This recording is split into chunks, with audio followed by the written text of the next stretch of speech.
Il faut déjà noter que le premier round de Chin Right Show, le grand live des droits de l'enfant, a pris fin ce dimanche. Il était question pour nous de pouvoir entretenir les internautes, la population, les parents sur un certain nombre de thématiques liées aux droits de l'enfant en ces fins de vacances. Et ce dernier numéro a porté sur la préparation de la rentrée scolaire pour les enfants, responsabilité des acteurs et conseils aux élèves. Pourquoi nous avons retenu ces thèmes? Nous nous sommes rendus compte que la préparation de la rentrée scolaire pour les enfants met en exergue un certain nombre d'acteurs, en commençant par les parents, qui en réalité doivent jouer un rôle important et crucial dans la préparation des enfants, notamment sur le plan matériel et ensuite sur le plan immatériel. Sur le plan matériel, parce que le parent doit assurer une bonne rentrée à l'enfant en faisant quoi? En lui achetant des fournitures scolaires, en l'inscrivant dans une école, en payant les frais de scolarité et tout. Mais au-delà, le parent doit jouer un rôle parce que les périodes de vacances qui constituent des périodes ludiques, et la reprise des classes, c'est vraiment compliqué pour l'enfant de prendre le train.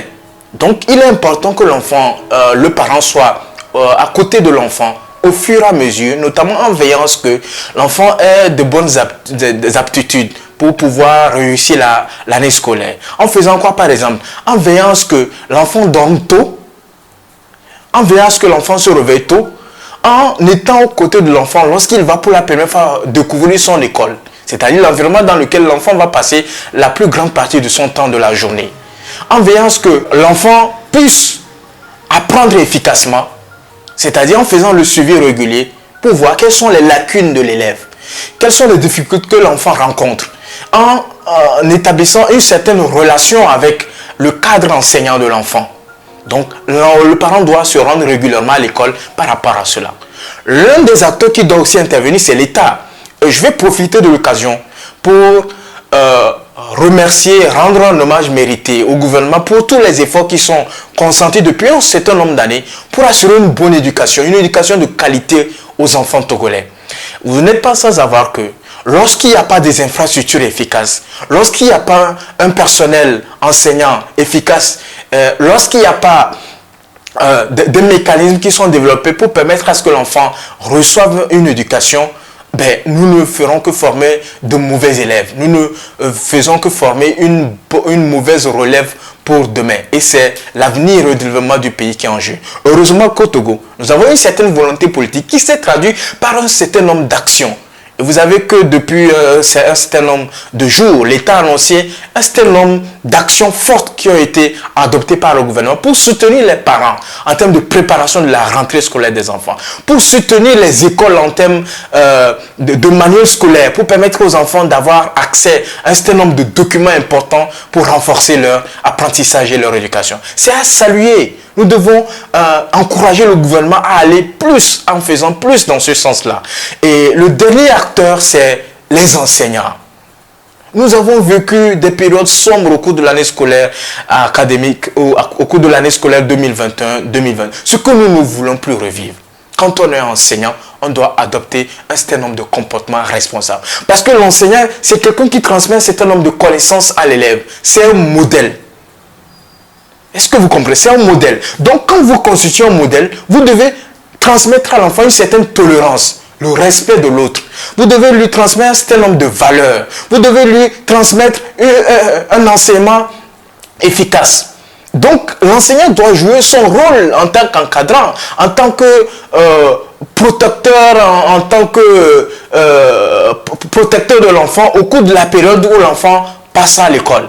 Il y a un certain nombre d'acteurs qui agissent dans l'écosystème de l'éducation au Togo. Nous avons tenu à rappeler le rôle de chacun d'entre eux dans la préparation de la rentrée scolaire, mais également dans la réussite de l'année scolaire de chaque enfant.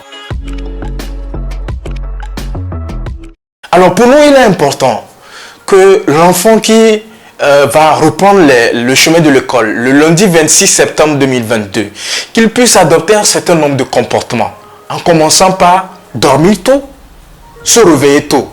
Donc dormir tôt, ça veut dire que l'enfant doit prendre toutes les dispositions pour se rendre au lit le temps adéquat. pour que son cerveau puisse se reposer et se réveiller très tôt pour se rendre à l'école. L'enfant doit être assidu et régulier à l'école. C'est très important. Si nous voulons former des responsables de demain, nous devons commencer par inculquer ces valeurs-là, l'assiduité. Nous pensons que l'enfant doit être régulier à l'école. Nous ne voulons pas des élèves bichonnaires, des élèves qui vont à l'école quand ils veulent, ils quittent l'école quand ils veulent, etc. Il arrive que l'enfant soit malade, mais c'est des cas exceptionnels. Donc, autre mesure également, c'est que l'enfant doit traiter les exercices qu'on lui donne à l'école. Et pour ce faire, il doit être accompagné de ses parents. Donc, il y a un certain nombre de comportements que l'enfant doit adopter pour pouvoir réussir sa préparation. Non seulement réussir sa préparation, mais également réussir l'année scolaire. Et dans l'accomplissement de ces tâches-là, le parent doit être à côté de l'enfant. Parce qu'on dit, c'est un enfant.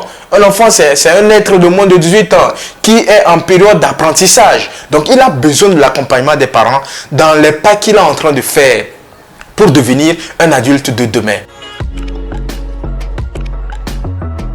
Après avoir bouclé ces 4 semaines de show liés à ce programme, la chaîne de radio, le grand live des droits de l'enfant, toute l'équipe de DVE PGB va marquer une pause. Nous allons donc reprendre, si tout va bien, dans le mois d'octobre, qui coïncide avec la célébration de la journée internationale de la fille, qui est célébrée chaque année le 11 octobre depuis 2012. Il faut rappeler que la jeune fille togolaise est une jeune fille vaillante.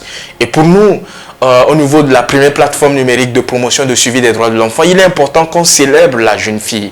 Il est important qu'on initie un certain nombre d'activités pour pouvoir célébrer la jeune fille. Et nous sommes en train de travailler sur cela pour concocter un programme. Nous ferons un grand live délocalisé dans un lieu que nous gardons secret pour le moment. Également, il y a d'autres actions qui sont en vue. C'est l'occasion également de lancer un appel à toutes ces bonnes volontés-là, à tous ces partenaires, à toutes ces organisations et structures qui interviennent dans le domaine de la promotion et de la protection des droits de l'enfant, d'être attentifs à notre cri, d'être attentifs à notre appel, de pouvoir soutenir les jeunes qui sont autour de cette initiative-là, qui s'impliquent de jour au jour en termes de défense, en termes de promotion des droits de l'enfant au Togo. Donc nous sommes donc ouverts. Si vous avez envie de nous aider, rentrez en contact avec nous à travers nos différents contacts. Allez sur notre plateforme DVE PGB sur Facebook. Vous aurez toutes les informations pour nous contacter, voir dans quelle mesure ensemble nous pouvons contribuer à la réalisation des droits de l'enfant dans notre pays, le Togo. C'est très important parce qu'on le dit toujours, l'enfant est l'adulte de demain. Chacun de nous doit y contribuer pour que les enfants puissent assurer une bonne relève et que notre pays soit de plus en plus développé.